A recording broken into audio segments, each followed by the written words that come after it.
The twins slept all night last night. We've been on a strict schedule, so that was so exciting. Of course, I would get them up. We do like 3-hour intervals where we feed, change, and burp.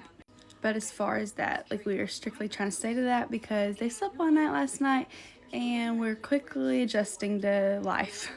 The past nights have been really hard, but last night, like I said, was a big movement for us in our household. So here's my birth story. So December 26th, me and my mom went to the mall. We went shopping and stuff. I was cramping really bad in my back. I had made a video earlier that day basically just talking on TikTok about like me just being exhausted and tired. While we were in Waco, my mom thought it would be best if we just went ahead and went to the hospital just for me to get checked out because I was so far along. I went and got checked out. I was having contractions, but I wasn't dilating, so they sent me home. They also said I had a UTI, so they gave me a drink. So that night, I just had like the urge like to clean like really good. Like I just had a feeling that these babies were coming any day. I was on FaceTime with my friends and I was switching the laundry over from the washer to the dryer, and I just had like this excruciating pain. It was really bad. And I knew that was like a really hard contraction. It like took my breath away. Like I knew that was like an actual contraction. It wasn't just like cramping. So I told my friend, I'm like, hey, write this time down. So she wrote it down. I was like, if it happens again, I need to know like how far apart these are. So it happened a few times and they were about 10 to 15 minutes apart. She was like, you should probably tell your mom. I was like, no, not yet. Let me wait a little bit.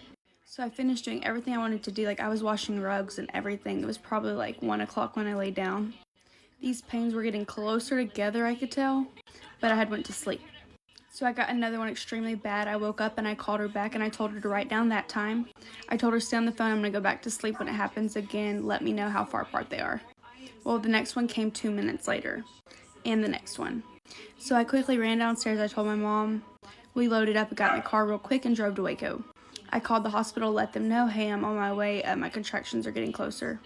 I get to the hospital. They check everything. Of course, I wasn't dilating, but I was having these contractions really close.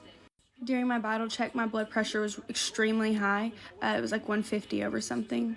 So they decided then we're going to do an emergency C-section. They had already had one scheduled for 7:30, so they were moving mine to noon. This is the part I was so scared about.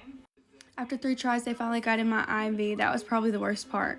But I was most scared about the spinal tap, like this, whatever the spinal thing is in your back when you get a C-section.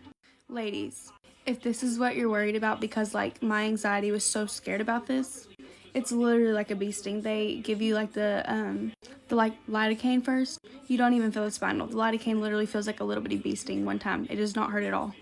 The C-section was so fast. Afterwards, they brought me into recovery and I got to see my babies.